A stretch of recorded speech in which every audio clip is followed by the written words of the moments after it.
सदियों साल पहले भारत की भूमि पर परमेश्वर श्री रामचंद्र के रूप में प्रकट हुए ताकि वह अपने अद्वितीय खेलों को प्रकट कर सके जो दानव तत्वों का विनाश और दिव्य का संरक्षण करते हैं। एक बार मिथिला के राजा जनक को भगवान शिव के आशीर्वाद से शक्तिशाली धनुष प्राप्त हुआ। यह धनुष इतना मजबूत था कि कोई भी उसे तानने के लिए मोड़ भी नहीं सकता था। राजा जनक ने अपनी सुंदर पुत्री सीता देवी का हाथ उस व्यक्ति को देने की पेशकश की जो आकर धनुष को मोड़ेगा। कई वीर योद्धा आए और कोशिश की लेकिन सभी असफल रहे।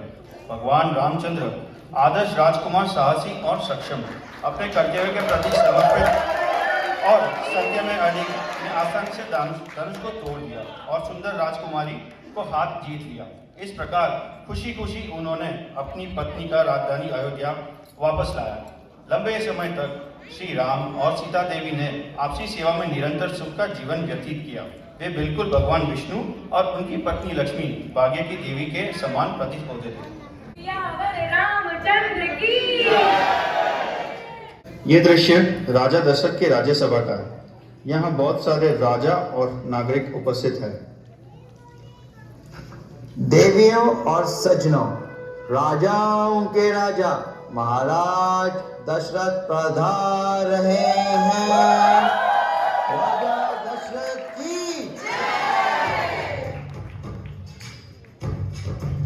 प्रिय एकत्रित राजाओं और यशस्वी अयोध्या के नागरिकों, मेरे सदा विश्वास पात्रों, मुझे यह सौभाग्य प्राप्त हुआ कि मैंने कई वर्षों तक आप जैसे अच्छे लोगों की सेवा की, लेकिन जैसा कि आप जानते हैं मैं अब बूढ़ा हो चुका हूँ।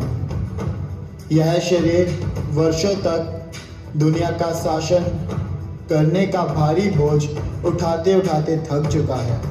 इसलिए जैसा कि वेदों में कहा गया है, जब किसी का पुत्र अपने पिता के कार्य को संभालने के योग्य बड़ा हो जाता है तो पिता को अपनी स्थिति चाहे जो भी हो छोड़ देनी चाहिए और अपना शेष समय भगवान की भक्ति में लगाना चाहिए।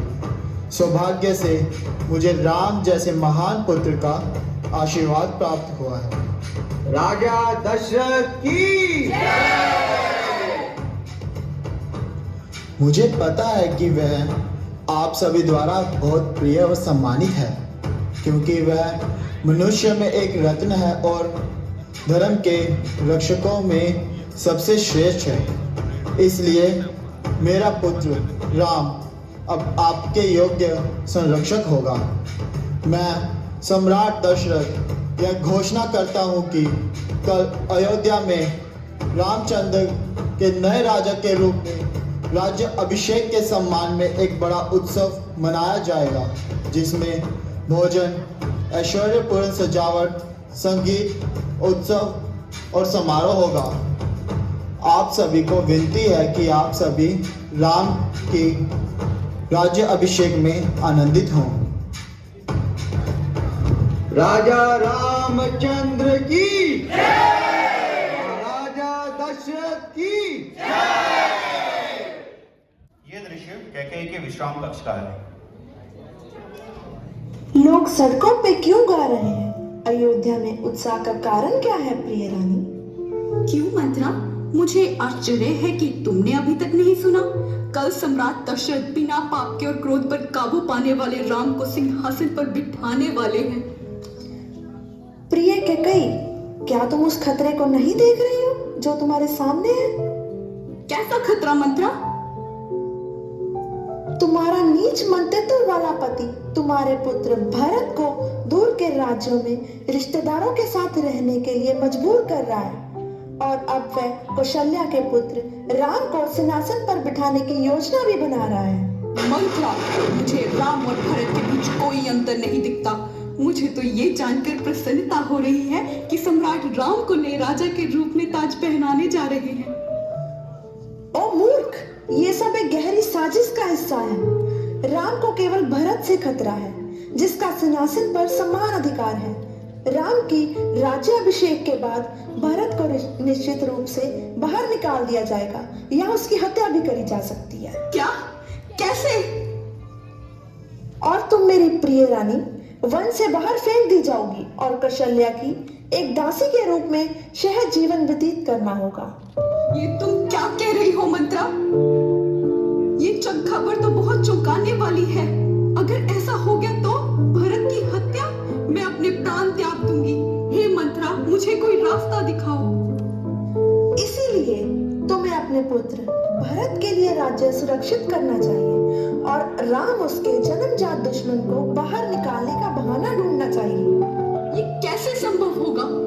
मेरी प्रिय मंत्रा, कृपया मुझे उस तरीके के बारे में बताओ जिससे मैं ये कर सकूं। बहुत अच्छे, तो अब मेरी बात ध्यान से सुनो। जैसे कि तुम जानती हो, कई साल पहले जब तुम्हारा पति राजा दशरथ असुरों और देवताओं के युग में घायल हुए थे, तुमने युवक कन्या उनकी देखभाल भी की थी। तुम्हारी सेवा के कारण राजा ने तुम्हें 2 वरदान दिए थे जो तुम्हारी इच्छा पर तुरंत पूरे करने रहने चाहिए थे। चूंकि तुमने अभी तक वरदान को नहीं मांगा था, अब तुम्हारा मौका है। अपने पति से कहो कि तुम चाहते हो कि तुम्हारा पुत्र सिंहासन पर बैठे और राम को दंडक वन में भेजा जाए। अब ऐसा ही होगा। अब या तो राम को वनवास भेजा जाए और भरत राज्य पर राज करे, या तो तुम मुझे इसी रात मृत घोषित करोगी। कैकेयी, तुम निराश होकर क्यों बैठी हो? क्या कोई गंभीर बात है? मैं वादा करता हूँ कि मैं तुम्हारा दुख दूर करूँगा, जैसा सूर्य धुंध को दूर कर देता है। कृपया अपनी चिंता का कारण बताइए। पहले आपको मेरी प्रिय इच्छा को पूर्ण करने का वचन देना होगा महाराज। हाँ, मैं सहमत हूँ। क्या आपको असुरों और देवताओं का युद्ध ज्ञात है, जब आप घायल हुए थे और मैंने आपकी देखभाल की और उसके पश्चात आपने मुझे 2 वरदान दिए थे? हाँ बिल्कुल, मैं तुम्हारा वो एहसान कैसे भूल सकता हूँ मेरी प्रिय रानी। उन 2 वरदानों की मैं अब मांग करती हूँ। हाँ मांगे, मैं अपने वचनों पे कायम रहूंगा। मेरे पुत्र भरत को राजा बनाया जाए और राम को दंडक वन में 14 वर्षों के लिए निर्वासित कर दिया जाए। क्या यह एक सपना है या मैंने अपनी समझ खो दी है? तुम ऐसा कैसे मांग सकती हो? राम मेरे लिए जीवन से भी प्रिय है। कृपया मुझ पर दया करो और यह मत मांगो। आप राम को कौशल्या से भी ज्यादा प्रिय हो। ऐसा क्यों कर रही हो तुम? आपको अपने वचन का सम्मान करना चाहिए। यही एक व्यक्ति का सर्वोच्च कर्तव्य है। कृपया अपने वचन को पूर्ण कीजिए, यही करना उचित है। मैं अपने वचनों से पीछे नहीं हटूंगी महाराज। मेरे पुत्र राम।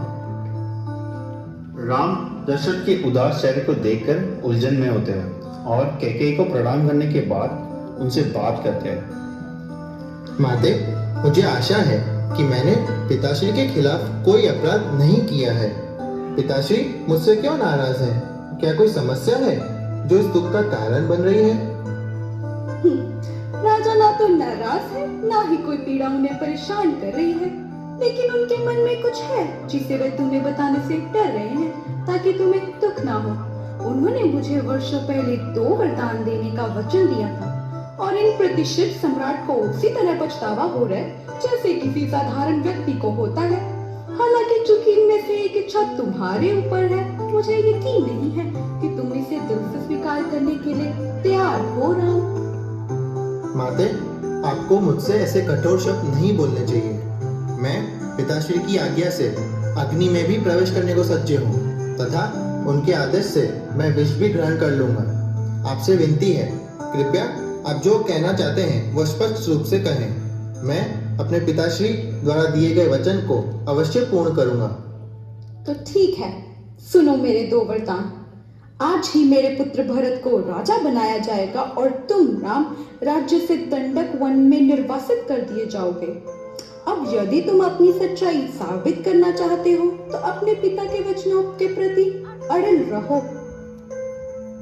मैं दुनिया में भौतिक लाभ के लिए दास बनकर नहीं जीना चाहता।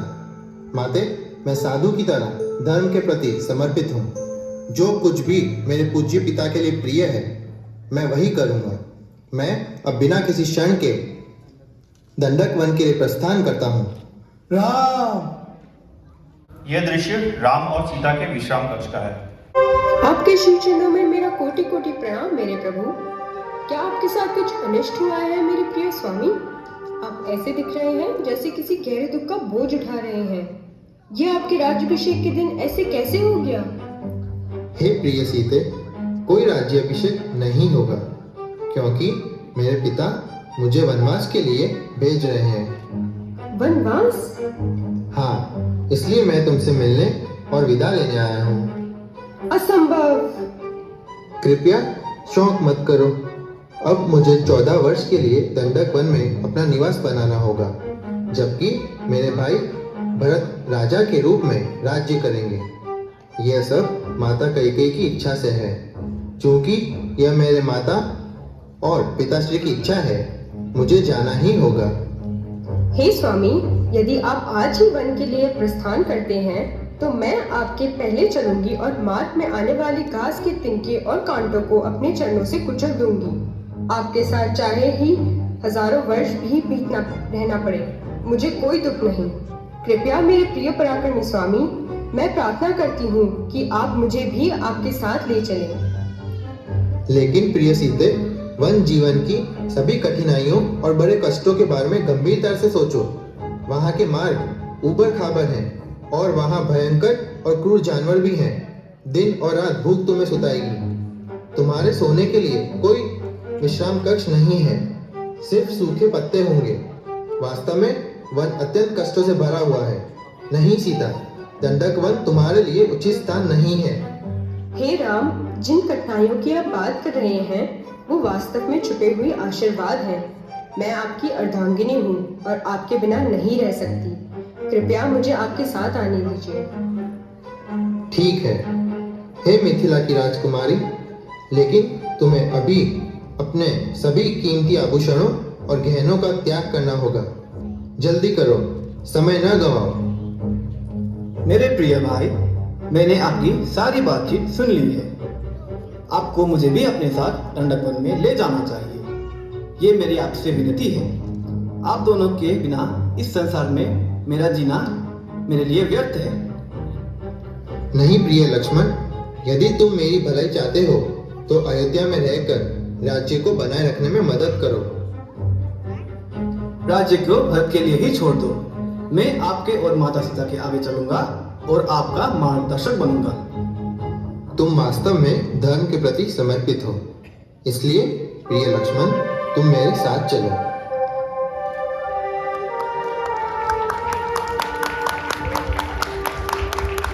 यह दृश्य भरत और कैकेयी के संवाद का है।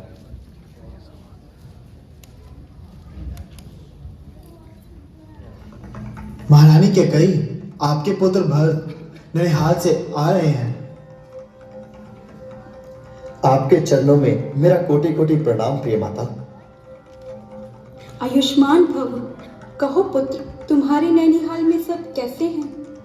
ननिहाल में तो सब कुशल मंगल है, किंतु मैंने अपने पिताजी को नहीं देखा, ना यहाँ और ना ही उनके किसी कक्ष में। हालांकि मैं उनको देखने की इच्छा से ही आया हूँ, लेकिन मैं उन्हें देख नहीं पा रहा हूँ। कृपया मुझे बताइए कि वो कहाँ हो सकते हैं। प्रिय भरत, आपके पिता ने वही भाग्य प्राप्त किया है जो सभी जीवों के लिए निर्धारित है। क्या? आपका मतलब? हाँ, आपके पिता ने देह त्याग किया है मेरे पुत्र। लेकिन कैसे? क्यों?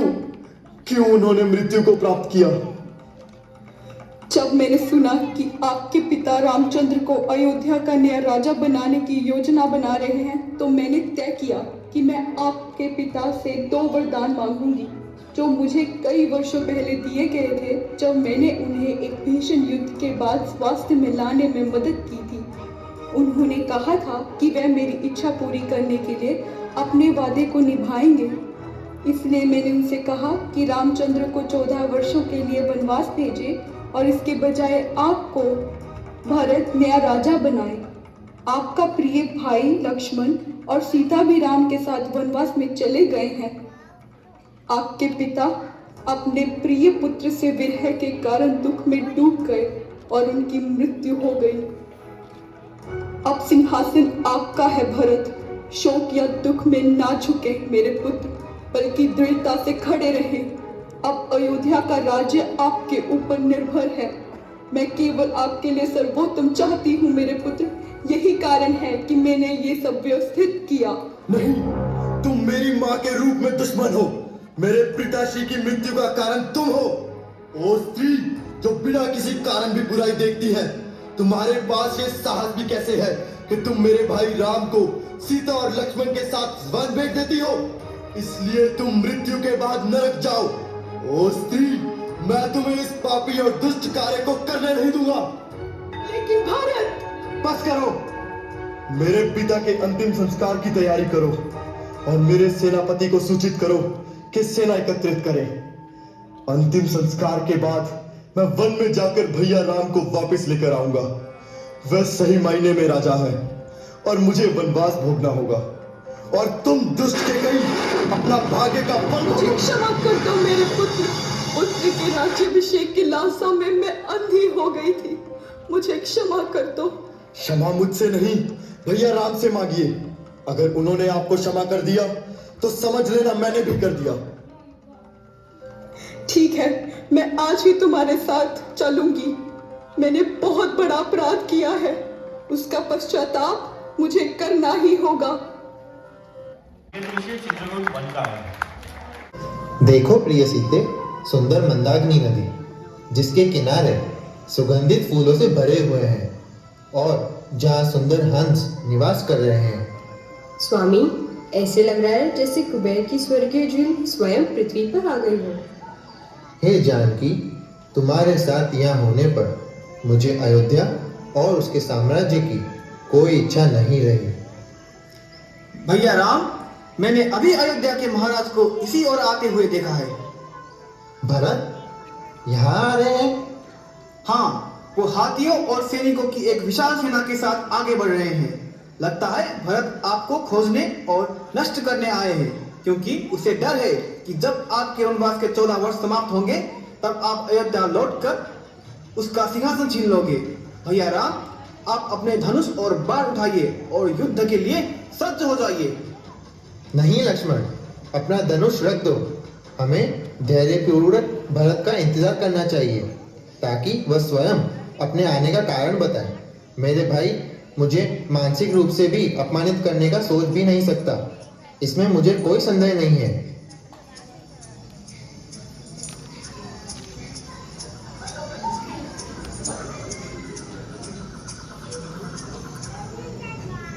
प्रणाम भैया।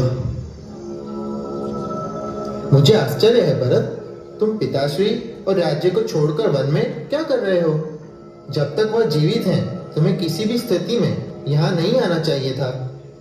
हमारे पिताश्री एक महान और पराक्रमी योद्धा थे। आपके विरह का दुख सहन न कर पाए और इसी कारण भौतिक दुनिया को छोड़कर चले गए। ओ भरत, नहीं। इसलिए मैं आपसे विनती करता हूँ, प्रिय भैया, अयोध्या लौट आइए और इसके योग्य राजा के रूप में शासन करो, और मैं तुम्हारी जगह इस वन में रहूंगा ताकि मैं तुम्हारी प्रतिज्ञा को पूरा कर सकूं। प्रिय भाई, हमारे पिता इस प्रकार आध्यात्मिक दुनिया में चले गए। हम सब उनकी अवज्ञा कैसे कर सकते हैं? अपने पिता के निर्देशों का पालन करना हर व्यक्ति का प्राथमिक कर्तव्य है।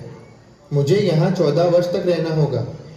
शौक तुम्हें न दबाए भरत, बल्कि तुम अब अयोध्या लौट जाओ और उसके लोगों पर शासन करो, जैसे कि पिता ने तुम्हें आज्ञा दी है, जो अपनी इच्छा के स्वामी थे।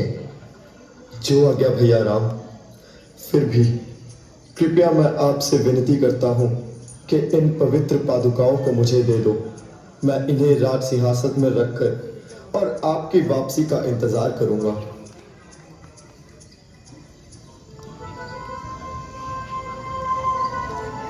हे पुत्र राम, मुझे इस अपराध के लिए क्षमा दान दे। नहीं माते, आप मुझसे क्षमा मांगकर मुझे लज्जित न करें। हे भरत, माता कैकेयी के साथ अब तुम अयोध्या की ओर प्रस्थान करो। मैं तुम्हें विदा देता हूँ। जो आज्ञा भैया राम। प्रणाम।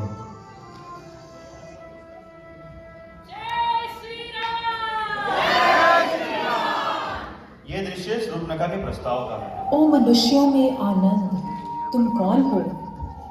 तुम इस भयानक वन में क्यों आए हो, जो सबसे भयानक चीजों से भरा हुआ है? हे देवी, मेरा नाम राम है। यह मेरा अनुज लक्ष्मण है और यह मेरी प्रिय पत्नी सीता है। मेरा नाम सुर्पनखा है। मैं लंकेश्वर रावण की बहन। ओ श्रेष्ठ पुरुष, मेरे पति बनो। हम पूर्ण साथी होंगे। हमारी सुंदरता का सम्मान होगा। परंतु देवी, मैं पहले से विवाहित हूँ और 2 पत्नियों के बीच की प्रतिद्वंद्विता सहन करना मेरे लिए असंभव होगा। हालांकि मेरे अनुज लक्ष्मण के पास अभी कोई भी पत्नी नहीं है। वह हर तरह से तुम्हारे योग्य है। लक्ष्मण, मेरी सुंदरता मुझे तुम्हारे योग्य बनाती है। आओ, हम जंगलों और गुफाओं में घूमते हैं और एक दूसरे का आनंद लेते हैं। लेकिन तुम ओ देवी कन्या, मुझ जैसे एक दास की पत्नी क्यों बनोगी? मैं तो अपने महान भाई का एक तुच्छ सा सेवक हूँ। तुम उनकी पत्नी बनो, वो तुम्हें निराश ना होने दे। क्या तुम मुझे इस कुरूप बुढ़िया सीता के लिए तिरस्कार कर रहे हो? मैं उसे खा जाऊंगी। रुको लक्ष्मण, हम एक महिला को नहीं मार सकते। इस राक्षसी को उसके अपराधों के लिए हल्की सजा के रूप में विकृत कर दो।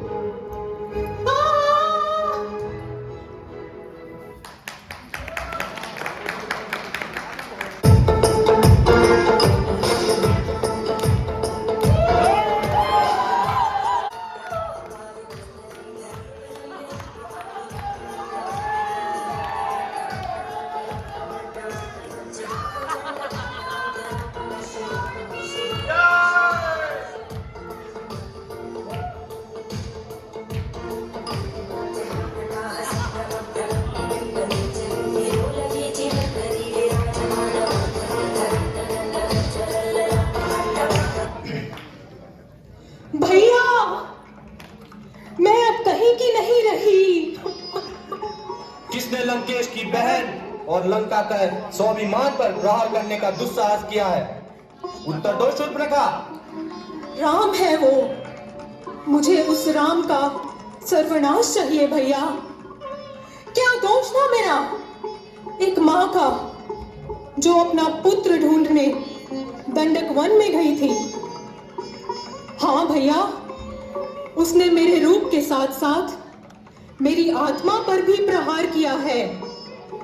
वो तुच्छ नर राम जब दंडक वन में ये सब हो रहा था तो कर और दूषण मौन थे क्या? वो मौन नहीं थे, किंतु अब सदा सदा के लिए मौन कर दिए गए हैं भैया। उन्हीं के साथ राम और लक्ष्मण ने हमारे 14,000 राक्षसों की सेना को अकेले ही मार गिराया है।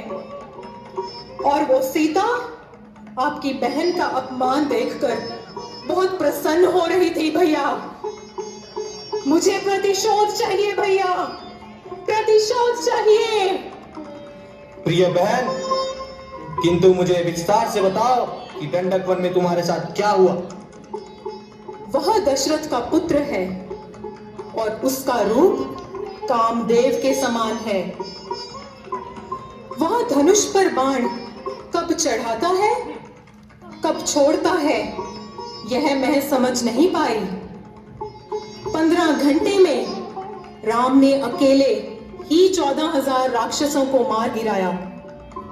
मैं खुद विकृत कर दी गई, लेकिन मुझे छोड़ दिया गया। उसका छोटा भाई लक्ष्मण भी वीर, प्रतिभाशाली और राम के समान ही शक्तिशाली है। और वो राम की अर्धांगिनी सीता, मैंने इस धरती पर कभी ऐसी देवी या गंधर्विका नहीं देखी जिसके सौंदर्य की बराबरी कोई कर सके। भैया, जिसने सीता को अपनाया वह इंद्र से भी अधिक सुखी रहेगा। वह निश्चित रूप से तुम्हारे योग्य है, हे भैया रावण। ये दृश्य सीता के हरण से आकर्षण का है। ओम नमः शिवाय। ओम नमः शिवाय। ओम नमः शिवाय। मरीच, तुम्हारी तपस्या सफल हुई। कैलाशपति ना सही, लेकिन इस लंकापति ने तुम्हारी पुकार सुन ली। महाराज, मैं आपकी क्या सेवा कर सकता हूँ? संसार के बलशाली वीर को मेरी क्या जरूरत आज पड़ी? राम ने मेरे स्वाभिमान पर प्रहार किया है। बिना किसी युद्ध के ही राम से बदला लूंगा। सीता पर केवल मेरा ही अधिकार होगा। मारीच, मेरी इस योजना में मेरा साथ दो, या तो तुम्हें यमराज का मुंह देखना पड़ेगा। तुम सोने के हिरण का रूप धारण कर दंडक वन में जाओगे। राम के आश्रम जाके राम की पत्नी सीता तुम्हें देखेगी और वो मनमोहित हो जाएगी। जब वह तुम्हें देखेगी तो वह राम और लक्ष्मण को तुम्हें पकड़ने के लिए अवश्य कहेगी। फिर जब वे तुम्हारा पीछा कर रहे होंगे तब मैं सीता का अपहरण कर लूंगा। अपनी पत्नी के वियोग में डूबा हुआ राम का नाश मैं अवश्य ही करूंगा। तुम्हारा क्या विचार है मारीच? मेरे स्वामी, राम से टकराना मानो जलती हुई अग्नि में प्रवेश करना है। उसकी शक्ति के कारण आप कभी सीता का अपहरण नहीं कर सकते।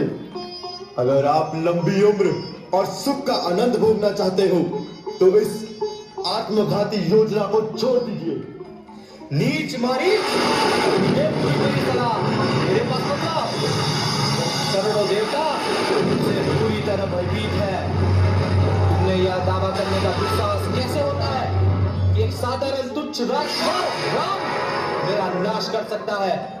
तुम्हारे पास केवल दो विकल्प हैं, या तो मेरी योजना में मेरा साथ दो, या तुम्हें यमराज का मुंह देखना पड़ेगा। मेरे जैसे पापी के द्वारा मरने से अच्छा मैं श्री राम के हाथों अपना उद्धार करवाना पसंद करूंगा। लेकिन मैं एक सलाह जरूर देता हूँ, श्री राम से भिड़ने का मतलब मृत्यु को गले लगाना है। मान रहो दुष्ट मारीच, जिससे काल को भी भय लगे, वो लंकापति रावण है मारीच।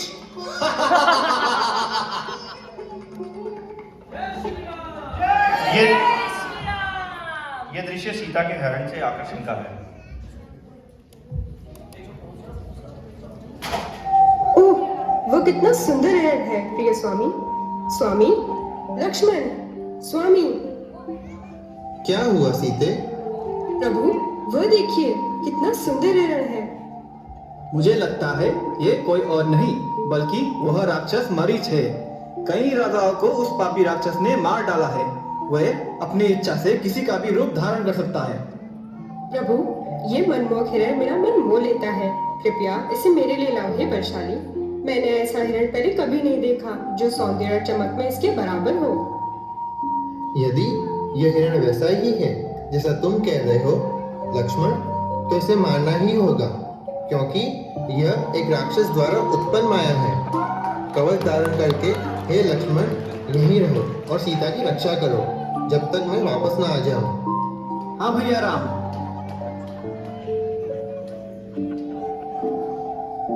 सीते, सीते, लक्ष्मण, रक्षा करो लक्ष्मण, सीते। लक्ष्मण, वो पुकार, जाकर देखो क्या वो स्वामी की आवाज थी? ना तो मेरी सांसें चल रही है और ना ही मेरा हृदय ठीक से काम कर रहा है। लक्ष्मण, तुम्हें अपने भाई की मदद करनी चाहिए। हे माते, भैया राम स्वयं नारायण है। इस त्रिलोक में कोई देवता या दानव उन्हें नहीं जीत सकता, इसमें मुझे कोई संदेह नहीं। जो पुकार आपने सुनी वो अवश्य ही किसी राक्षस की माया है। इसीलिए आप अपना मन शांत रखें ताकि आपकी पीड़ा समाप्त हो। आपका रक्षा करना ही मेरा परम कर्तव्य है और ये भैया राम के वचनों की अवज्ञा हुई। मुझे क्षमा करें माते, मैं आपको यहाँ अकेला छोड़ के नहीं जा सकता। लक्ष्मण, क्या अपने भाई की पुकार सुनकर तुम्हारा हृदय कांप नहीं उठा? अवश्य ही तुम एक शत्रु हो जो अपने भाई के रूप में छुपे हुए हो। मुझे तो लगता है कि तुम्हें इसी समय की प्रतीक्षा थी कि कब तुम मुझे अकेला पाओगे और मेरा आनंद उठा सको। राम के बिना मैं स्वयं को डुबा दूंगी या आग में प्रवेश कर जाऊंगी। ठीक है, यहाँ मैं यहीं आपके चारों ओर एक सुरक्षा रेखा बनाऊंगा। जब तक आप इस रेखा के बाहर नहीं जाएंगी, आप एक विशेष मंत्र द्वारा सुरक्षित रहोगी। अब मैं जा रहा हूँ।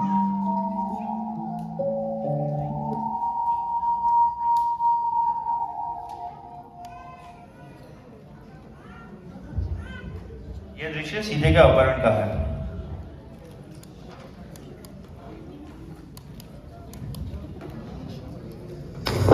भिक्षाम देहि, भिक्षाम देहि, भिक्षाम देहि। चांदी और सोने की चमक को धारण करने वाली, जिनकी आंखें कमल के समान है, क्या आप लक्ष्मी देवी हैं या कोई स्वर्गीय अप्सरा? हे मधुर मुस्कान और सुंदर आंखों वाली आकर्षक महिला, आप मेरे हृदय को वैसे ही बहा ले जाती है जैसे कोई नदी अपने प्रवाह से अपने किनारों को बहा ले जाए। प्रणाम ब्राह्मण देव, कृपया बैठिए। मैं आपके लिए कुछ भोजन और जल लाती हूँ। आप अवश्य ही भूखे होंगे। अवश्य सुंदरी, किंतु प्रथम अपना परिचय दो। मैं मिथिला के राजा जनक की पुत्री हूँ और श्री रामचंद्र की पत्नी हूँ। राजा की पुत्री और वन में रह रही हो? हाँ, मेरे पति महाप्रतापी श्री रामचंद्र जिस दिन उनके राज्याभिषेक होना था, उसी दिन उनकी माता कैकेयी ने उन्हें इस वन में निर्वासित कर दिया। आश्चर्य। लेकिन हे ब्राह्मण, बताइए, आप अकेले इस जंगल में क्यों घूम रहे हैं? आप कौन हैं? मैं एक ब्राह्मण हूँ जो बरसों से इसी वन में तपस्या कर रहा है और आज भूख लगने के कारण आपके द्वार आया है। किंतु आप यहाँ खड़ी होके मेरे साथ वार्तालाप में समय व्यर्थ ना करें। कृपया शीघ्र ही भोजन लाइए।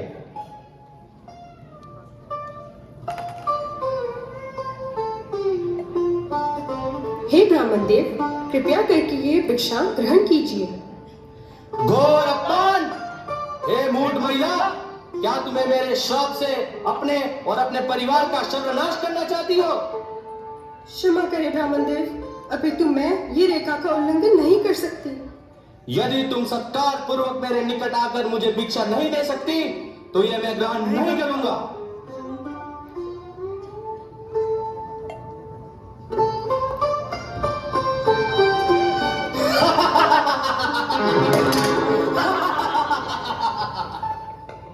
हे पुरुष, अपना वास्तविक परिचय दीजिए। मैं वह प्रसिद्ध राक्षसों का राजा हूँ जिसे रावण कहा जाता है, जिससे सभी लोग और देवता भयभीत हैं। हे मनमोहक सीता, तुम्हें देखकर मुझे जब अपनी पत्नियों में कोई आनंद नहीं मिलता, अब तुम उन्हीं सभी अद्वितीय स्त्रियों में अग्रणी रानी जरूर बनोगी जिसे मैंने अपहरण किया है। श्री राम की पत्नी को पाना सूर्य की रोशनी को पकड़ने जैसा है, या पत्थर के टुकड़े को अपने गले में बांधकर समुद्र पर पार करने जैसा। जब तक श्री राम के हाथ में बाण और धनुष है, तुम जैसे लोग मुझे नहीं पा सकते। मुझे किसी का भय नहीं, तुम मेरे साथ चलोगी।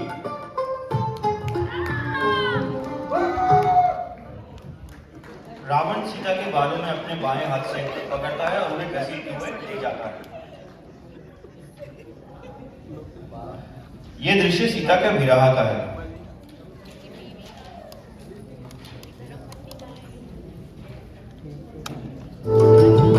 रघुपति राघव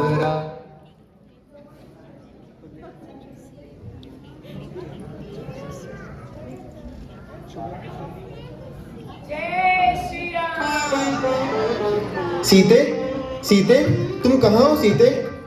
लक्ष्मण, सीता कहाँ चली गई है? तुमने उसे बिना सुरक्षा के अकेले कैसे छोड़ दिया? मैं नहीं चाहता था, लेकिन जब उन्होंने आपकी मदद के लिए पुकार सुनी, तो उन्होंने मुझे बार बार विनती की कि मैं आपकी सहायता के लिए जाऊं। वह मेरा स्वर नहीं था, बल्कि मारिस राक्षस की माया थी। तुम जानते हो कि मैं अपनी रक्षा स्वयं कर सकता हूँ।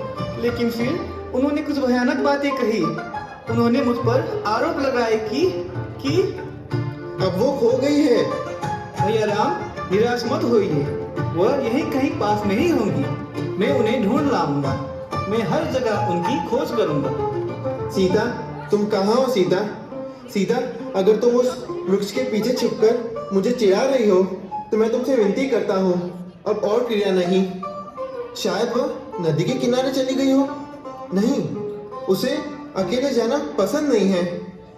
शायद वह जंगली फूल इकट्ठा करने गई हो। लेकिन यह कैसे संभव हो सकता है? क्योंकि वह मेरे बिना जाने से डरती थी। और सूर्य, जो इस पृथ्वी पर होने वाली हर घटना के साक्षी हो, सीता के साथ क्या हुआ है? और पवन, क्या तुम्हें कुछ भी ज्ञात नहीं? मुझे बताओ, मैं तुमसे विनती करता हूँ। क्या सीता का अपहरण कर लिया गया है? और क्या वह मृत है? ओ मेरी प्रिय सीता, तुम कहाँ चली गई हो? देखो यहाँ, ये फूल, मुझे याद है कि ये फूल मैंने उसके लिए तोड़े थे और वह इन्हें अपने बालों में सजाए हुए थी। और देखो यहाँ, ये पैरों के निशान हैं जो किसी बड़े संघर्ष का प्रमाण है। ये सीता के हैं और ये दूसरे निशान किसी बड़े राक्षस के हैं। और अब मेरी सबसे बुरी आशंका सच साबित हो रही है। मैं आमतौर पर कोमल और दयालु हूँ और सभी के कल्याण की कामना करता हूँ, लेकिन आज ये सौम्य गुण उस क्रोध से ढक जाएंगे जिसकी कोई सीमा नहीं है। सीता के लिए मैं दुनिया को सभी दुष्ट राक्षसों से मुक्त कर दूंगा। स्वर्ग के देवता इन बाणों की शक्ति का साक्षी बने। अगर मैंने आज ही सीता को सुरक्षित और अपने स्वाभाविक सौंदर्य में वापस नहीं पाया तो मैं पूरे ब्रह्मांड का नाश कर दूंगा।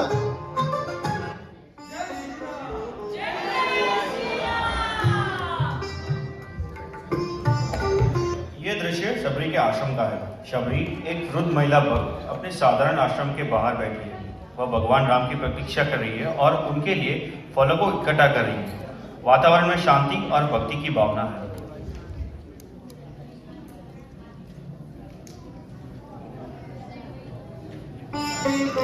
हे भगवान राम, आप कब मेरे इस विनम्र आश्रम में आएंगे?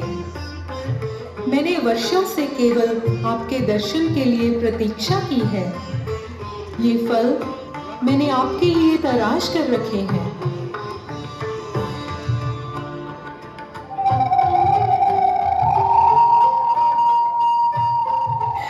हे प्रभु, मेरी प्रार्थनाएं सुनी गई। आप आए हैं। आप मेरे जैसे सेवक को आशीर्वाद देने आए हैं।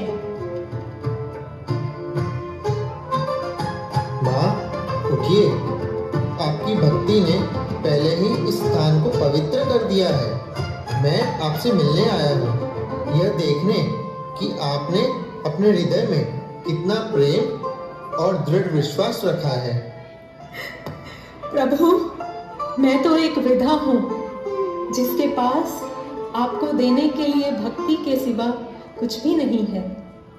ये फल जो मैंने आपके लिए संग्रहित किए हैं, मुझे पता है कि वे आपकी कृपा के योग्य नहीं हैं। माँ, जो सच्ची भक्ति से अर्पित किया जाता है वह कभी तुच्छ नहीं होता। मुझे फल का महत्व नहीं है, बल्कि उसे अर्पित करने में निहित प्रेम प्रिय है।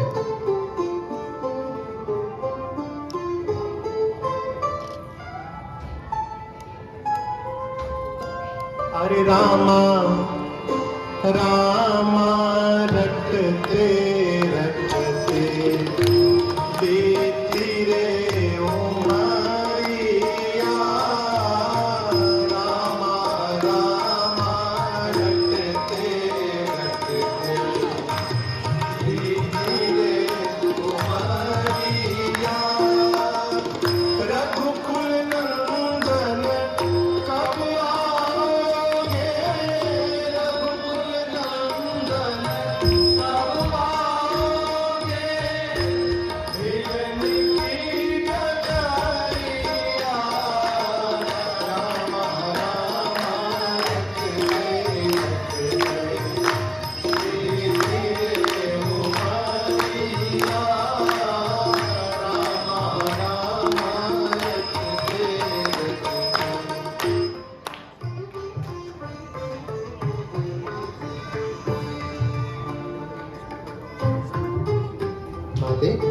कृपया करके मेरी सहायता कीजिए। मुझे वानरराज सुग्रीव का पता बताइए।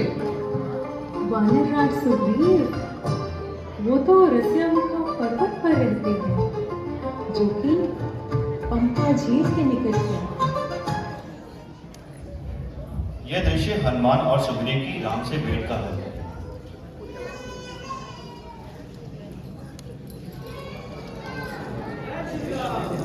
लक्ष्मण, आखिरकार यहाँ पंपा झील है। हाँ भैया, ये बहुत सुंदर है। इस जगह की सुंदरता मेरे सीता के प्रति प्रेम की वेदना को और बढ़ा देती है, किंतु मुझे डर है कि हम उसे कभी नहीं पाएंगे। हे प्रिय भाई, धैर्य रखिए, खुश रहिए और शोक मत कीजिए। आपने हमेशा मुझे बताया है कि सुबह से पहले आसमान में सबसे ज्यादा अंधकार होता है। हे श्रेष्ठ पुरुष, अच्छाई की बुराई पर विजय प्राप्त होगी। अंत में हम ही विजय होंगे।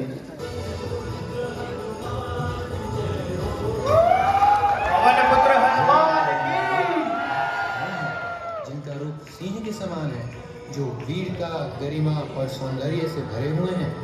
मैं महान वानरों के राजा का दूत हूँ, जो जानना चाहता है कि आप इस भूमि पर क्यों आए हैं। मेरा नाम हनुमान है। हे लक्ष्मण, कृपया इस उत्कृष्ट दूत को उत्तर दो। यह कितना प्रभावी, विनम्र और उदार हृदय वाला है। मैं अचंभित हूँ। ऐसा राजा जो ऐसे प्रतिभाशाली मंत्रियों को नियुक्त करता है, निश्चित रूप से अपने सभी कार्यों में सफल होता है। हे उत्कृष्ट हनुमान, मैं लक्ष्मण हूँ और ये मेरे प्रतिभाशाली भाई भगवान रामचंद्र है।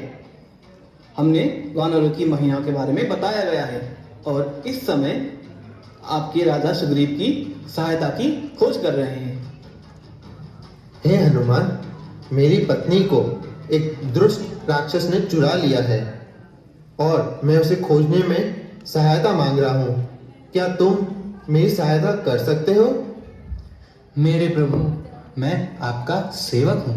मुझे बताइए, मैं आपकी सेवा कैसे कर सकता हूँ? हे हनुमान, कृपया मेरी भेंट आप अपने राजा से करवाएं। पवन पुत्र हनुमान की।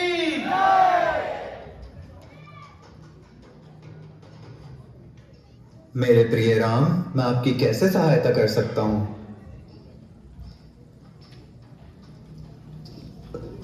मित्र सुग्रीव, मैं अपनी धर्म पत्नी सीता को ढूंढ रहा हूँ, जिसका अपहरण रावण ने किया है।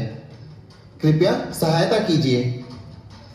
वृंदा, मैं तुम्हें आदेश देता हूँ, तुम अपने सैनिकों के साथ पूर्व दिशा की ओर जाओ। सातों समुंदर, सातों द्वीप और इस ब्रह्मांड के पूर्व कोने तक।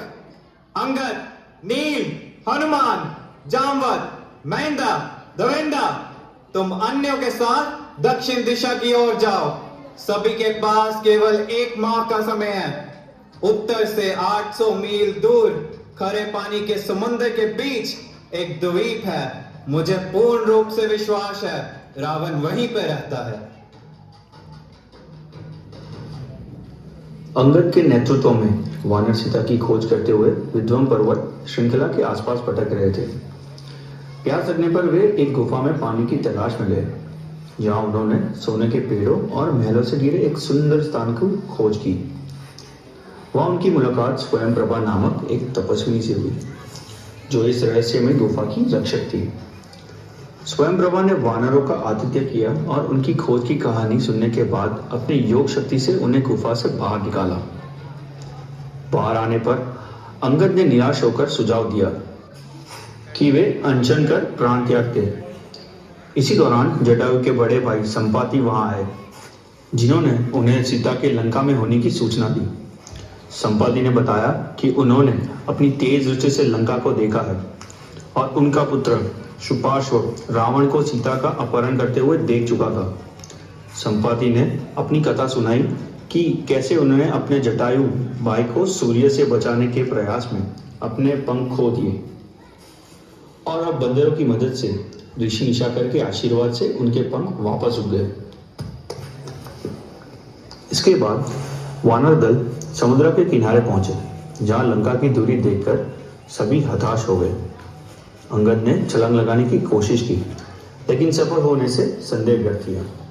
जब जामवन ने हनुमान को याद दिलाया कि वह सबसे शक्तिशाली है और उनके जन्म की अद्भुत कथा सुनाई, उन्होंने हनुमान को प्रेरित किया कि अब वही लंका तक जाकर सीता की खबर ला सकता है। हनुमान ने अपनी शक्तियों से पहचानते हुए इस महान कार्य के लिए तैयार हो गए।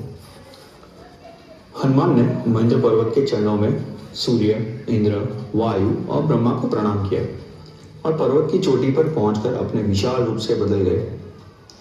उनके भारी वजन से पूरा पर्वत हिलने लगा।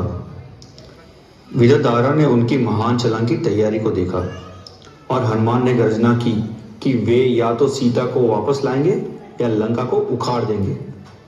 उन्होंने महेंद्र पर्वत से कूदकर अपार शक्ति से पेड़ उखाड़ दिए और उन्हें समुद्र में फेंक दिया। रास्ते में उन्होंने मेनाक पर्वत की सहायता को अस्वीकार किया और सुरसा से आकार की प्रतियोगिता जीतकर आगे बढ़े। सिंहिका को हराने के बाद हनुमान लंका के तट पर पहुंचे और अपना सामान्य आकार धारण किया।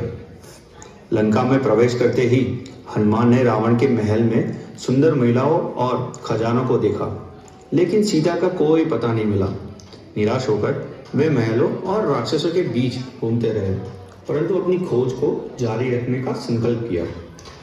रावण के महल में हनुमान ने प्रसिद्ध पुष्पक विमान को देखा, जो दिव्य सजावट से भरा था। जब उन्होंने रावण के आंतरिक कक्षों को अवलोकन किया तो उन्होंने हजारों सुंदर महिलाओं को पाया, जो नशे में गहरी नींद में थी। रावण थका हुआ सो रहा था। उसके चारों ओर उसकी रानियां थी। एक सुंदर महिला को पहले सीता समझने के बाद हनुमान को जल्दी ही एहसास हुआ कि वह नहीं हो सकती। भोजन और शराब के बीच अन्य चंद्रमुखी महिलाओं को देखने के बावजूद हनुमान ने अपनी पवित्र इरादों से खुद को आश्वस्त किया कि वह पापी नहीं है। निराश होते हुए हनुमान सोचते कि शायद सीता अब जीवित नहीं है, लेकिन अपनी दृढ़ता को याद करके उन्होंने खोज जारी रखी। अंत उन्होंने एक बाग में सीता को देखा, जो कमजोर और दुखी थी, लेकिन फिर भी दिव्य तेज से भरी हुई थी।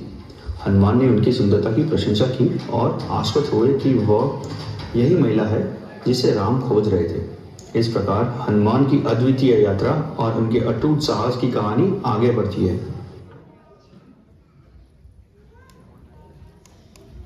ये दृश्य अशोक वाटिका का है। लंका का एक बाग, सीता की पहरेदारी दो राक्षसियां कर रही हैं। हनुमान बाग में प्रवेश करते हैं और एक पेड़ में छिप जाते हैं। हे बड़ी आंखों वाली नारी, तुम अपना शारीरिक सौंदर्य मुझसे छिपा रही हो, जैसे कि मुझसे डरती हो। मैं तुम्हारे लिए तड़प रहा हूं। हे शर्मिली, यह राक्षसों का स्वभाव है कि दूसरों की पत्नियों के पास जाए। इसमें शोक मत करो। मुझे अपने मन से हटा दो और अपनी पत्नियों से संतुष्ट रहो। तुम मुझे पाने के योग्य नहीं हो, जैसे कि एक पापी स्वर्ग की ओर नहीं होता। मैं राम की पत्नी हूँ। मैं तुम्हारी पत्नी नहीं बन सकती। अगर तुम 1 महीने के भीतर मेरे बिस्तर में नहीं आती तो मेरे रसोइये तुम्हें मेरे सुबह के भोजन के लिए तैयार रखेंगे। राक्षसियों, इस स्त्री को मेरी इच्छा के अधीन कर पर मजबूर करो।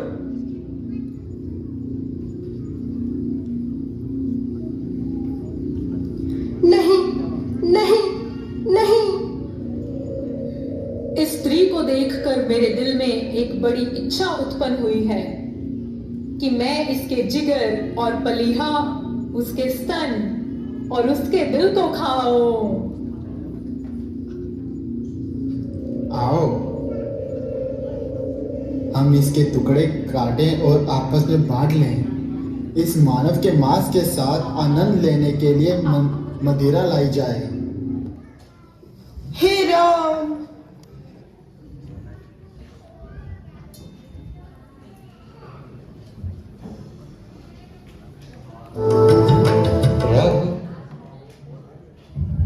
ये दृश्य सीता की खोज का है। पति राघव राजा राम, पतित पावन सीताराम। तुम कौन हो? रघुपति राघव राजा राम, पतित पावन सीताराम। मैं पवन पुत्र हनुमान हूँ। तो राम की अंगूठी है। मेरे प्रियपति कैसे हैं? वो मुझे बचाने क्यों नहीं आते? श्री राम और भैया लक्ष्मण दोनों बहुत अच्छे हैं। आपके ठिकाने का पता ना होने के कारण राम आपके पास नहीं आ सके, लेकिन यह निश्चित है माते कि वह आपको बचाने के लिए कोई कसर नहीं छोड़ रहे। तुम राम से जाके कह दो कि मेरे पास केवल 1 महीने का समय है, जिसके बाद रावण मुझे मार डालेगा। अब तुम यहाँ से चले जाओ, अन्यथा कोई तुम्हें देख लेगा। हाँ माते, अवश्य मैं उन्हें बता दूंगा, किंतु मुझे बहुत भूख लगी है। यदि आपकी अनुमति हो तो मैं कुछ फल खा लूं। अवश्य पुत्र, किंतु सावधानी पूर्वक।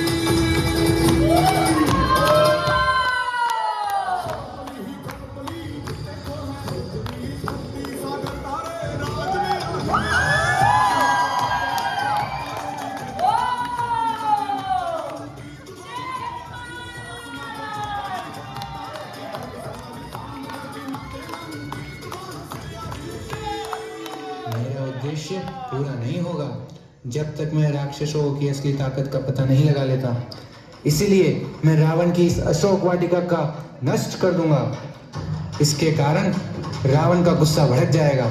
जब राक्षसों की सेना मुझ पर हमला करेगी तब मैं उन्हें नष्ट कर दूंगा और फिर प्रभु श्री राम के पास वापस लौट जाऊंगा। जय श्री राम। पेड़ों को गिराना और उखाड़ना शुरू करते हैं। पेड़ों के गिरने और पानी के उथल पुथल की आवाज सुनकर राक्षसी सैनिक जाग जाते हैं। ये कौन है? ये विशाल प्राणी कौन है? तुमने उससे क्या बात की थी? मुझे नहीं पता। यह तो एक भयानक राक्षस लगता है। तुम सब राक्षस हो, तुम्हें इसे जानना चाहिए, मुझे नहीं। मैं भी इसकी विशालता से डर गई हूँ। सीता से बात करने के बाद हनुमान अशोक वाटिका को नष्ट करते हैं, लेकिन जहां सीता है उस क्षेत्र को छोड़कर। हनुमान एक लोहे की छड़ी उठाते हैं और हवा में उड़ते हुए राक्षसों की पूरी सेना का वध कर देते हैं। कुछ जीवित बचे रावण के पास भागते हैं। रावण की आंखें क्रोध से भर जाती हैं। हनुमान की विजय को देखकर आकाश में स्थित ऋषि उनको और आश्चर्य से देखते हैं, जबकि रावण का दिल आतंक से भर जाता है। हनुमान फिर से प्रवेश द्वार पर खड़े होते हैं, राक्षसों के अगले आक्रमण की प्रतीक्षा करते हैं। रावण जो गुस्से में है अपने क्रोध को नियंत्रित करते हुए अपने बड़े पुत्र इंद्रजीत को बुलाते हैं।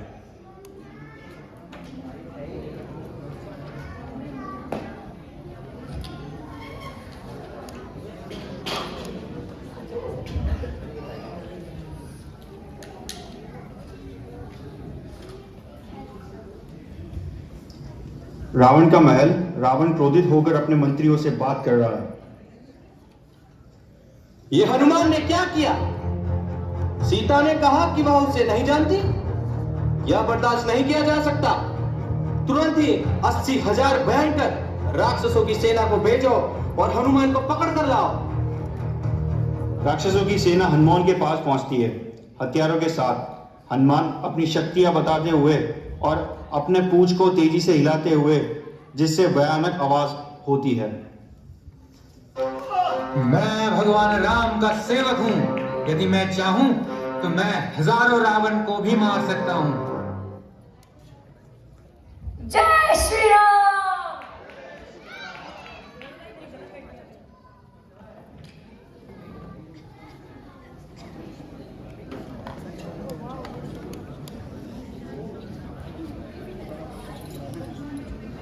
यह दृश्य हनुमान और इंद्रजीत के युद्ध का है। इंद्रजीत, तुम युद्ध में अद्वितीय हो और केवल तुम ही मेरे समान हो। तुमने स्वर्ग के राजा और सभी देवताओं को पराजित किया और भगवान ब्रह्मा से अस्त्र भी प्राप्त किए हैं। जाओ और इस रहस्यमय दुश्मन को पराजित करने के लिए जो आवश्यक हो वो करो।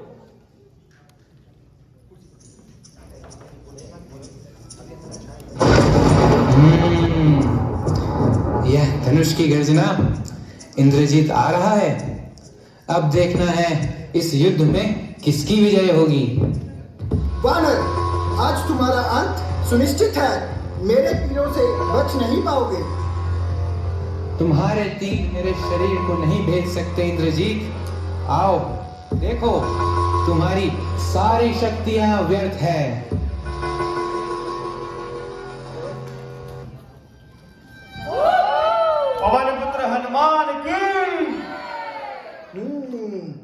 असंभव, मेरे तीर इस वानर को नहीं छू सकते। मुझे कुछ और उपाय सोचना होगा। अब देखता हूं कैसे बचता है तू हनुमान। ब्रह्मास्त्र हनुमान को लगकर उन्हें दिव्य बंधनों में जकड़ देता है। यह ब्रह्मास्त्र की शक्ति है। ब्रह्मा की आज्ञा से बंधा हूं, परंतु मैं जानता हूं यह केवल क्षणिक है। मेरी शक्ति मेरी भक्ति है। मैं अभी खुद को मुक्त नहीं कर सकता, लेकिन मुझे कोई डर नहीं। यह एक अच्छा अवसर है रावण को देखने का। मैं निश्चित हूं कि भगवान ब्रह्मा के आशीर्वाद से मैं जल्द ही मुक्त हो जाऊंगा।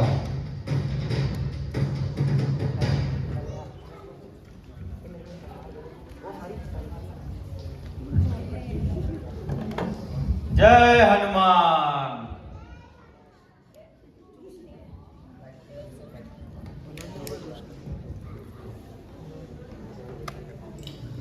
यह दृश्य रावण के राज्यसभा का है। ये क्योंकर जैसा प्राणी कौन है? हमें इसे तुरंत मार देना चाहिए। इसे खा जाओ या इसे भूल दो। हनुमान रावण के सामने खड़े होते हैं। रावण अपने मंत्रियों को हनुमान से पूछताछ करने का आदेश देते हैं। तुम कौन हो? यहाँ आने का कारण बताओ।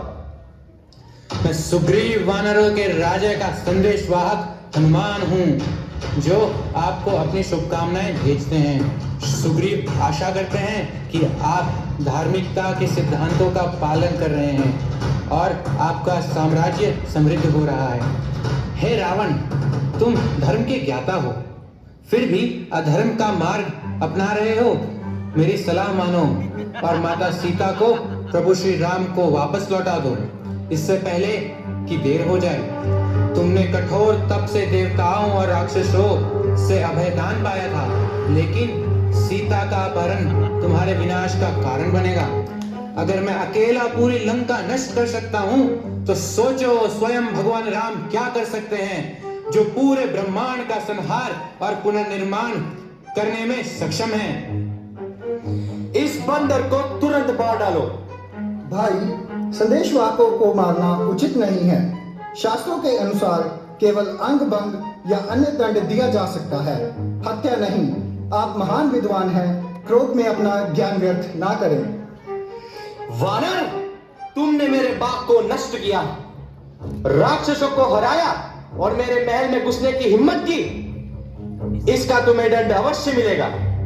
भैया, यह वीर वानर श्री राम का दूत है, उसे मारने से क्या लाभ? परंतु वानर अपनी पूंछ को बहुत प्रिय मानते हैं। यदि तुम इसका अपमान चाहते हो, तो इसकी पूंछ में आग लगा दो और इसे लंका की गलिया में घसीटो। विभीषण, तुमने सही कहा। राक्षसों, इसकी पूंछ में आग लगाओ और इसे घसीटते हुए लंका की गली में लेकर जाओ। राक्षस हनुमान की पूंछ में कपास लपेटते हैं, तेल डालते हैं और आग लगा देते हैं। ये अग्नि मुझे क्यों नहीं जला रही? ऐसा लग रहा है जैसे मेरी पूंछ पर किसी ने शीतल बर्फ रखी हो। यह अवश्य माता सीता और प्रभु श्री राम की कृपा है।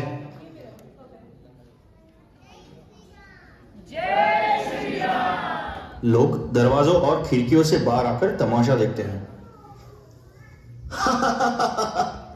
देखो, हमने इस वानर को पकड़ लिया है। ये अब अपना जलता हुआ शरीर के साथ वापस जाएगा। सीता अशोक वाटिका में बैठी है। एक राक्षसी हनुमान की पूंछ में लगी आंख की सूचना देती है। माता सीता, रावण ने उस वानर की पूंछ में आग लगवा दी है। हनुमान, हे अग्नि देवता, यदि मैंने अपने पति की सेवा और तप से पुण्य अर्जित किया है, तो कृपया करके हनुमान को इस अग्नि से कष्ट ना होने देना। अग्नि शीतल हो जाती है। हनुमान मुस्कुराते हुए अपनी पूंछ से राक्षसों को मारते हैं और कूदकर लंका के ऊपर से उड़ने लगते हैं। रावण, अब तेरी लंका का अंत निकट है। अब यह अग्नि तेरी लंका को जला देगी। हनुमान अपनी जलती पूंछ से लंका में आग लगाना शुरू कर देते हैं। लंका में हड़कंप मच जाता है। जय श्री राम।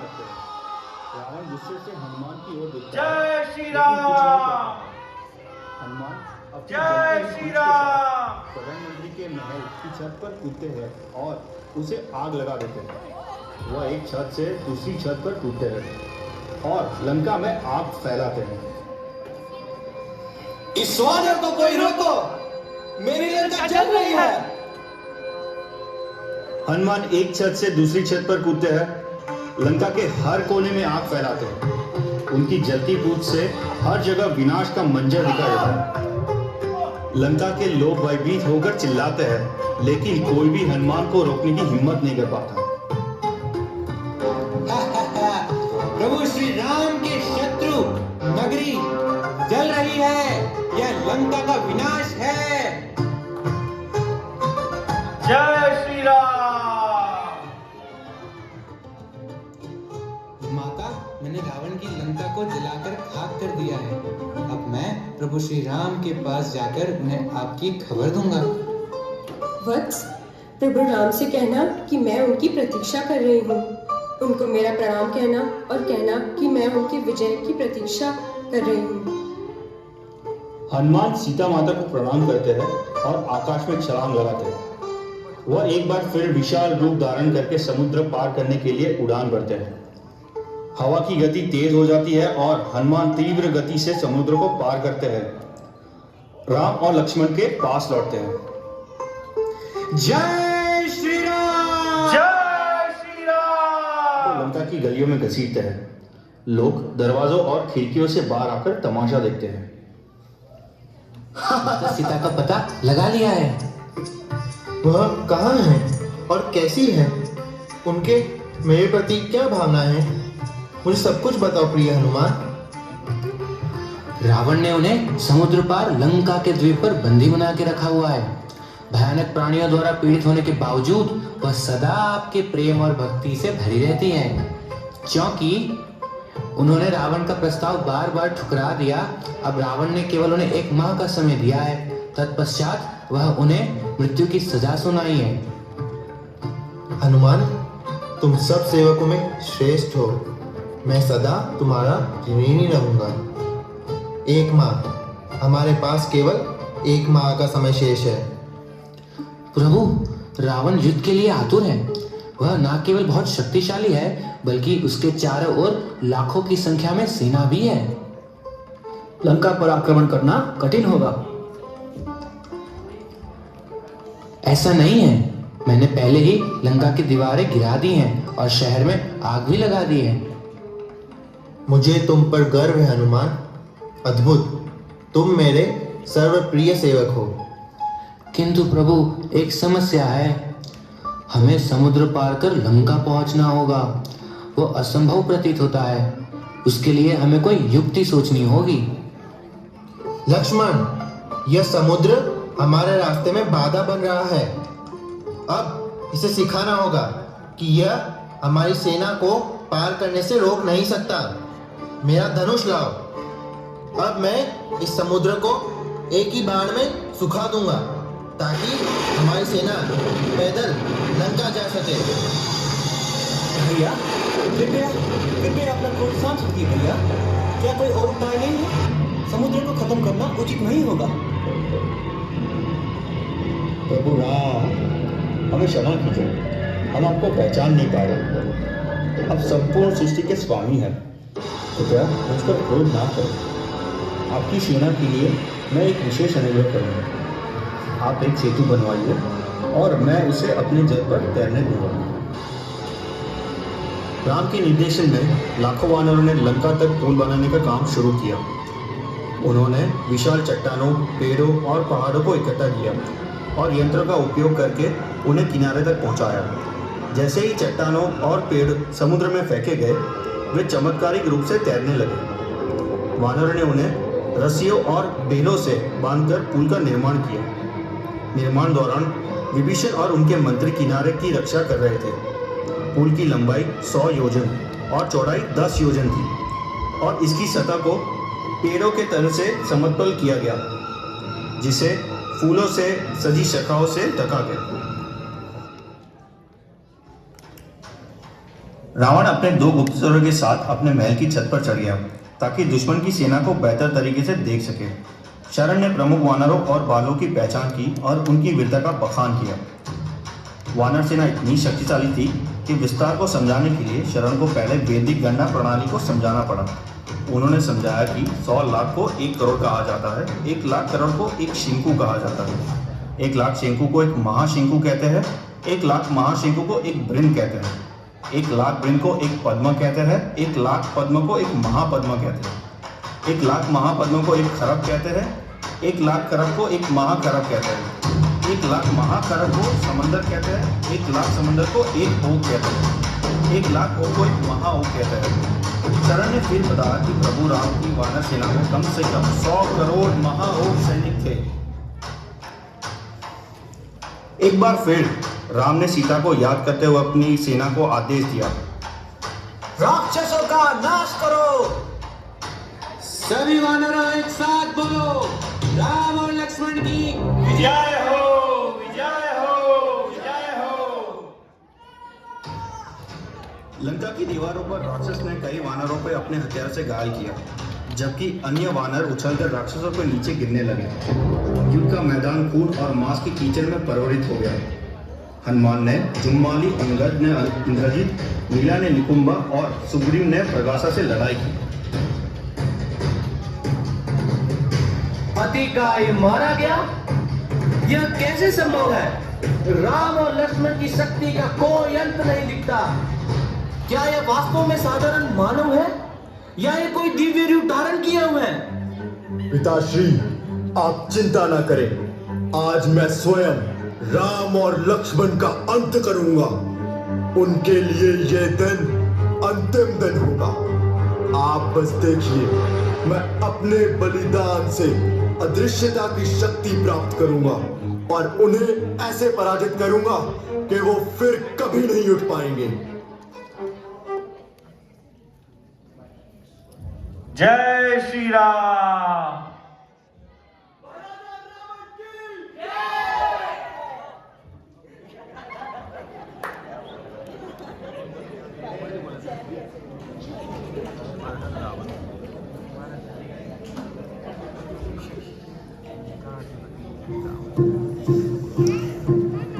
इंद्रजीत बलिदान की प्रक्रिया पूरी करता है और अदृश्य होकर वानर सेना पर आकाश से आक्रमण करने लगता है। वह ब्रह्मास्त्र का उपयोग करता हुआ विनाश फैलाता है। वानर सेना भयभीत हो और हताहत हो जाती है। वानर सेना का अब अंत आ चुका है। राम और लक्ष्मण को मेरे तीरों का सामना करना होगा। ब्रह्मास्त्र की शक्ति के सामने कोई जीवित नहीं रहेगा। राम और लक्ष्मण इंद्रजीत के बाणों से घायल होते हैं। वानर सेना बिखर जाती है। प्रभु, प्रभु, ये इंद्रजीत अदृश्य होकर हम सबको मार रहा है। क्या हम कुछ भी नहीं कर सकते? हनुमान, अब समय आ गया है कि हम एक योजना बनाएं। हमें इंद्रजीत को धोखा देना होगा। हम पराजित होने का नाटक करेंगे ताकि वह ये सोचे कि उसने हमें हरा दिया है। इससे वह आत्ममुक्त होकर लंका लौट जाएगा। तब हम एक और रणनीति से उस पर प्रहार करेंगे। हाँ भैया, ये एकमात्र उपाय है। इंद्रजीत को हराने के लिए हमें चाल चलनी ही होगी।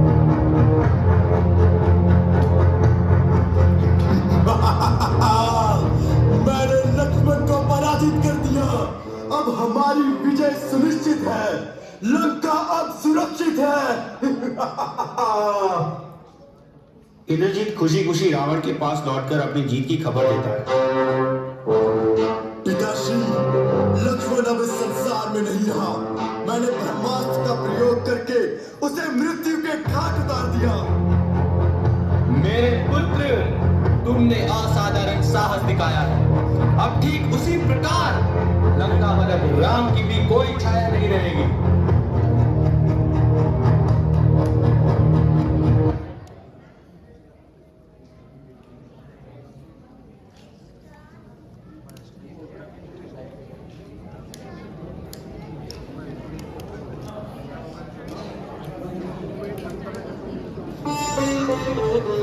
फिर से युद्ध भूमि पर आता है। वानर सेना के बीच विभीषण आते हैं और हनुमान के साथ संवाद करते हैं। लक्ष्मण, मैं तुम्हारे बिना कैसे रहूंगा? प्रभु धैर्य रखें। मैं भैया लक्ष्मण को बचाने के लिए शीघ्र के शीघ्र संजीवनी बूटी लेकर आता हूँ। प्रिय हनुमान, अब कोई क्षण व्यर्थ न करो। यदि लक्ष्मण की मृत्यु हो जाती है तो मेरे लिए ये जीवन, ये सुख का क्या मूल्य रह जाएगा? यदि मैं अपने भाई, मेरे मित्र और सखा को खो दूं तो मुझे सीता की वापसी का क्या लाभ है? मैं हमारी माताओं से क्या कहूंगा? मुझे आज्ञा दीजिए प्रभु। जय श्री राम। जय श्री राम। जय श्री राम।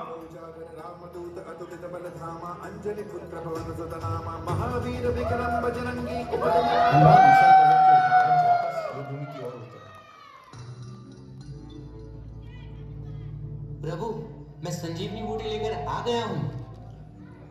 वैद्य कहाँ है?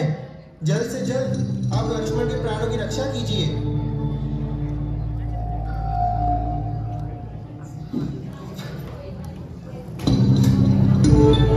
लक्ष्मण, तुम ठीक हो? हाँ भैया। हनुमान, तुम्हारी वीरता अमर रहेगी। प्रभु आपकी सेवा करना तो मेरा परम सौभाग्य है। एक और इंद्रजीत बलि अनुष्ठान करने के बाद युद्ध में फिर से प्रवेश करता है ताकि अपनी शक्ति बढ़ा सके और राम पर आकाश से आक्रमण कर सके। अपने योग बल से अदृश्य होकर उनके प्रयासों के बावजूद राम और लक्ष्मण उसे रोकने में असमर्थ होते हैं। इसके बाद इंद्रजीत लंका लौटते हैं और मायावी सीता के साथ फिर से प्रकट होता है। वह दिखावा करता है कि उसने सीता को मार दिया, जिससे वानर सेना विशेषकर हनुमान को भारी दुख होता है।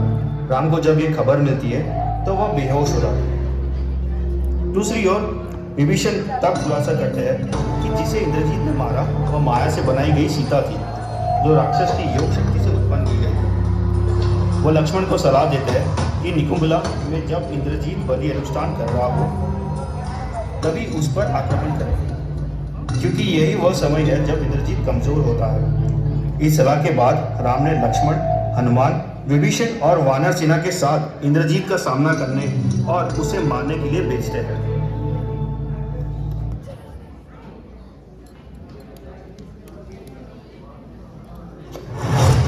यह दृश्य लक्ष्मण और इंद्रजीत के बीच युद्ध का है।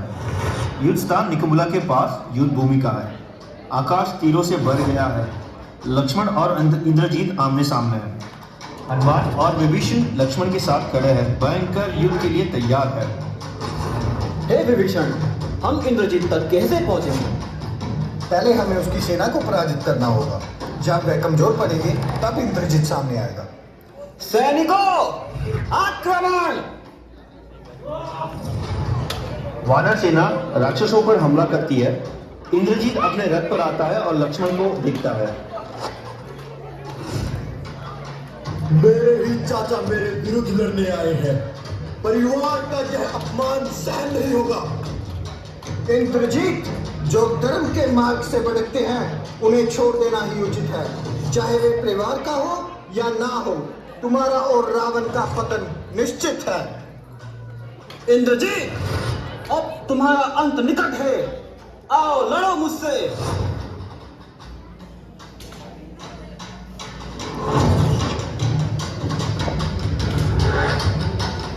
याद रखो, मैंने पहले भी तुम्हें हराया था। आज तुम्हारा अंत होगा। लक्ष्मण तीर चलाकर इंद्रजीत के रथ के सारथी का सिर काट देते हैं। इंद्रजीत अपने रथ से कूद जाता है। लक्ष्मण इंद्रजीत पर एक दिव्य बाण चलाते हैं और इंद्रजीत का सर कटकर जमीन पर गिरता है। राम और लक्ष्मण के विजय हो, विजय हो, विजय हो।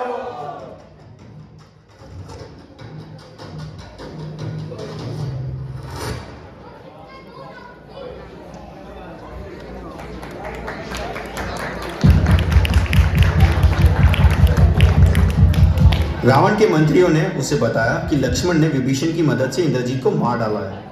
यह सुनकर रावण शोक में बेहोश हो गया और लंबे समय बाद होश में आया। अपने प्रिय पुत्र की मृत्यु पर रावण ने गहरा शोक व्यक्त किया। गुस्से से पागल होकर रावण ने सीता को मारने का संकल्प लिया। उसकी उपस्थिति इतनी भयानक थी कि अन्य राक्षस भय के कारण छिप गए। रावण इंद्रजीत की मृत्यु की खबर सुनकर क्रोध और शोक से भर गया और उसने सीता को मारने का निश्चय किया। मंत्रियों और मंदोदरी को रोकने की कोशिश के बावजूद वह सीता के पास पहुंचा। उसे मारने के इरादे से मंत्री सुपार्श्व ने रावण को राम से लड़ने की सलाह दी। रावण अभी भी शोक में डूबा हुआ, उसने अपनी सेना को राम पर आक्रमण करने का आदेश किया। राम ने गंधर्व अस्त्र का प्रयोग करके राक्षसों को सेना का संहार किया। राक्षसी विधवाओं के खिलाफ और अपनी सेना की ओर हार से क्रोधित रावण ने स्वयं युद्ध के लिए तैयारी की। बुरे संकेतों को अनदेखा करते हुए रावण अपनी नियति की ओर बढ़ा और भयंकर युद्ध शुरू हुआ, जिसमें रावण ने राम को निशाना बनाया। युद्ध का क्षण आ चुका था। राम और रावण एक दूसरे के सामने खड़े थे। उनके बीच की लड़ाई आकाश में अंधकार फैला हुई थी और देवता और वानर सेना दोनों सांस रोके हुए खड़े थे। राम, आज तुम्हारा अंत अवश्य निश्चित है।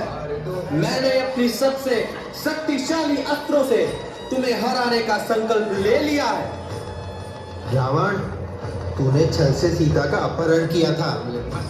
आज तुझे अपने पापों का फल मिलेगा। रावण ने अग्नि अस्त्र का प्रयोग किया, जिसे आकाश में अग्नि के तीर छोड़ने लगे। राम ने तुरंत उसे शांत करने के लिए अपने अग्नि अस्त्र से उत्तर दिया।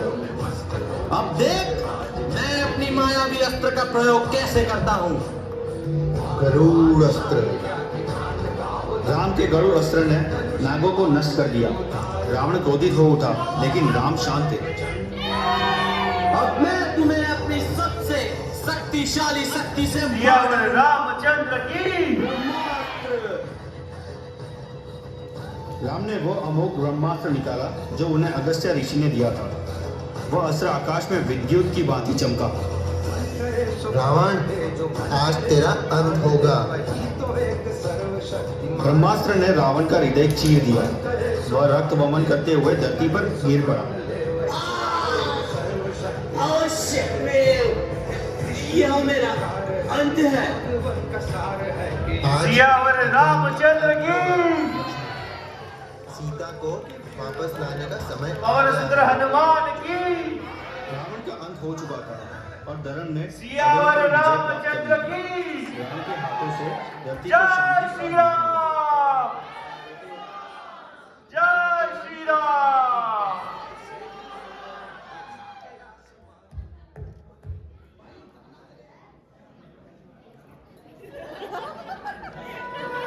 अपने लहू में बसा लिया जिसने मेरे श्री राम को, ऐसी भक्ति ना देखी कहीं। नमन भक्त हनुमान को, नमन भक्त हनुमान को।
प्रसाद ग्रहण करेंगे तब तक